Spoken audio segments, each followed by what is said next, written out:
Allah created human beings in difficulty. And He created human beings in heavy burden. لَقَدْ خَلَقْنَا الْإِنسَانَ فِي كَبَدٍ. We certainly created the human being buried under heavy loads, exhaustive labor. Emotionally you're struggling, physically you're taxed, you're struggling, health-wise you may be struggling, financially you may be struggling, because of people you may be struggling. This life, Allah designed it to be difficult. Sometimes you look at other people and you say, they have it so much easier than I do. But you don't know what other difficulties Allah gave them that are invisible from you. Everyone has difficulties. Everyone has challenges.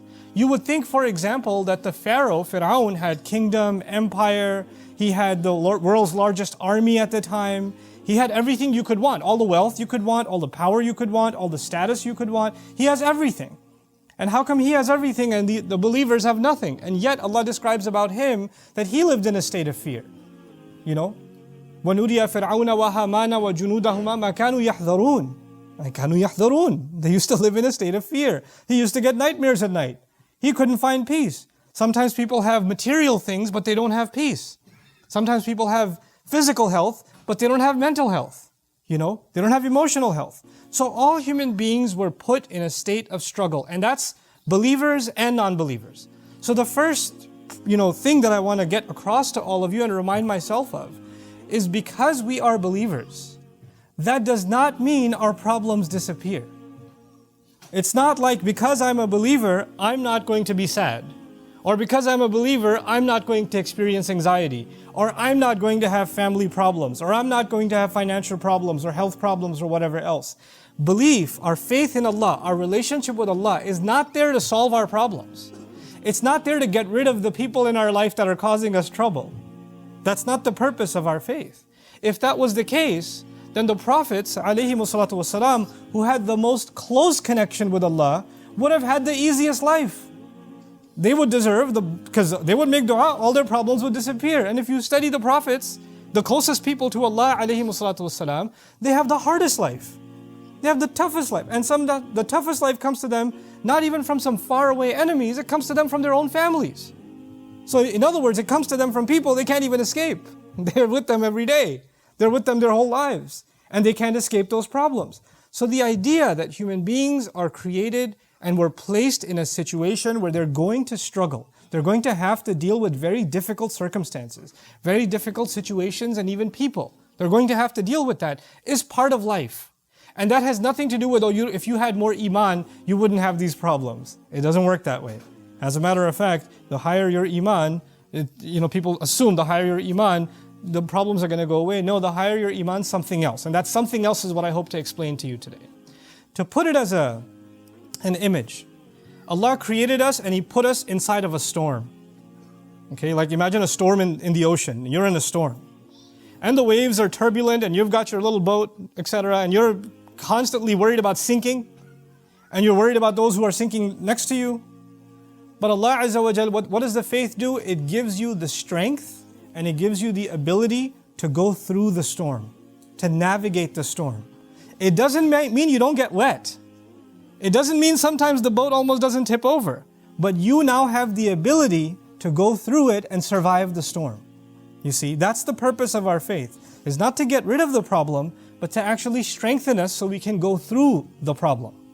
One of the most powerful examples of that, and actually before I get into that example, because really at the heart of all of this khutbah today is one phrase from one ayah from Surah Fussilat, and I'll get to that at the end. But for now, I want to give you an example. The two of the hardest burdens that human beings live with are fear and sadness. Fear and grief. Those are the two heaviest burdens that human beings live with in this life. As a matter of fact, when Allah sent Adam alayhi salam to the earth, He told him that when He gives His guidance, فَمَنْ تَبِعَ هُدَايَ فَلَا خَوْفٌ عَلَيْهِمْ وَلَا هُمْ يَحْزَنُونَ. Whoever follows my guidance, they're going to be able to combat fear and sadness, essentially. In other words, Allah knew that in the story of humanity from Adam alayhi salam to the last human being that's going to walk on this earth, every one of them is going to have to struggle with fear and they're going to have to struggle with sadness. Now what are these two things? Fear is about what's going to happen in the future. Fear is about, am I going to lose my job? Is what's going to happen to mom? What's going to happen to my family? What are they going to say? What's going to happen tomorrow? What's going to happen with my exam? What's going to happen with my immigration? What's going to happen with this and what's going to happen with that? These fears about what's going to happen in the next few hours or in the next few days or in the year from now or in the future, these fears are small and big and they're all the time. They're a part of us. You wake up afraid. You're afraid you're going to be late to work. You know? You're afraid that you forgot about some task that you had to do or the time's running out. Small fears, big fears. But fear is a constant part of life. It's always there. And what you're afraid of, let's say a student is afraid of failing an exam. Up until the moments of the exam, there's fear, the heart is pounding. And they take the exam. And then unfortunately, they get the result that they failed. And when they fail, there's no more fear, there's now sadness. I mean, there's fear of what your dad's going to do to you, but there's sadness mostly. Right? Now there's sadness about what happened already. So fear is about the future and sadness is about the past. What already took place in the past. And just because it's in the past, you don't get to tell someone, well, it's in the past, get over it. It's done now. You should move on with your life. No, you and I are not in any position to tell anyone that they no longer have the right to feel sad anymore. Our Messenger ﷺ continued to feel the sadness of the absence of Khadija radiallahu ta'ala anha for years. For years. Feeling sad is not a sign that you don't have enough faith. He has the greatest faith of all, and yet he carries sadness. Yaqub alayhi salam lost his son Yusuf alayhi salam. And he carries a great amount of sadness. So much so that he cries so much, ibiyaddat aynahu. His eyes turn white. His eyes turn white out of sadness. But that doesn't mean he doesn't have faith in Allah. He doesn't actually have that. And as a matter of fact, he would only cry of his fear and cry of his grief and his sadness to Allah. إِنَّمَا أَشْكُو بَثِّي وَحُزْنِي إِلَى اللَّهِ. I've given khutbah to you about that before. But today I want to talk to you about an extreme case of fear and sadness first. And that's the mother of Musa alayhi salam. I can't think of a more extreme case of a woman who had to do something so incredibly unthinkable. She knows that any minute from now, soldiers are going to break her door and they're going to kill her baby in front of her own eyes.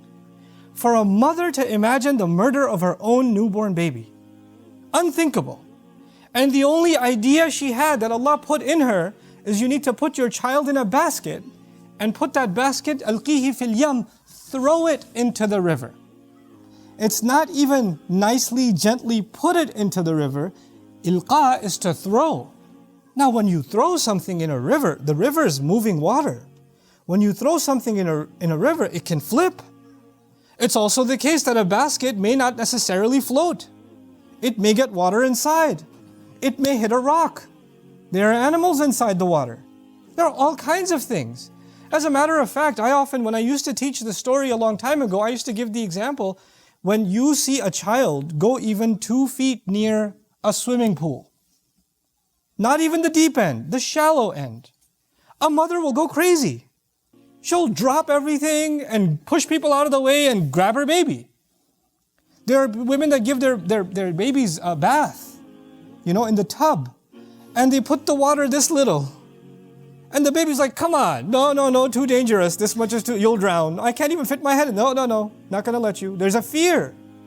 And this mother has to take her newborn. He can't even crawl yet. He can't even do that yet. And she has to throw this thing into the water. Can you imagine the kind of fear this woman has in her heart when she does that?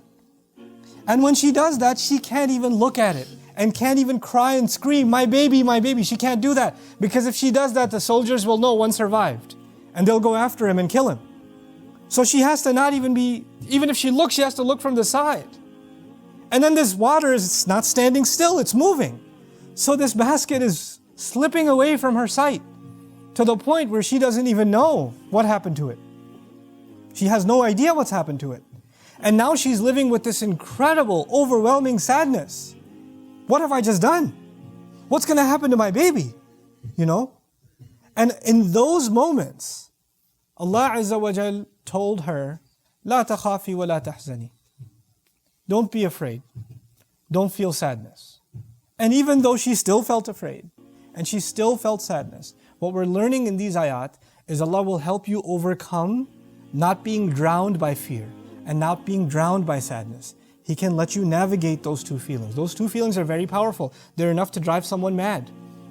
They're enough to drive someone to the point where they don't want to live anymore. It can be that powerful. And yet Allah can give you the strength to overcome what you and I don't have the strength to overcome. This mother, like no other mother, could stand doing that and survive. So Allah says, وَأَصْبَحَ فُؤَادُ أُمِّ مُوسَى فَارِغًا. Musa's mother's heart was, you can think of the imagery as it was bleeding out. It was emptying out. It's like her heart was exploding. إِن كَادَتْ لَتُبْدِي بِهِ. She was on the verge of just screaming out, that's my baby, I want my baby back. She was on the very verge of it. She couldn't hold it in. لَوْلَا أَرَّبَطْنَا عَلَىٰ قَلْبِهَا. Had we not tied her heart up, like literally something's about to shatter and leak, and Allah says He, like a rope, tied it up and held it in place. What are we learning? We're actually learning that you and I are not capable of controlling our emotions until Allah gives us the strength to do so. The situation didn't change. The baby didn't start flying instead of floating in the water. The reality didn't change, but her heart changed. Her heart was strengthened by divine intervention from Allah Himself. لَوْلَا أَرَّبَطْنَا عَلَىٰ قَلْبِهَا. And she's not a prophet. What we're learning in these ayat is that Allah will give you and me a strength to our hearts that we'll be able to overcome the most powerful fear and the most powerful sadness, the deepest kind of sadness. He'll make us strong enough, not that those things will go away, but you'll be strong enough to go through it.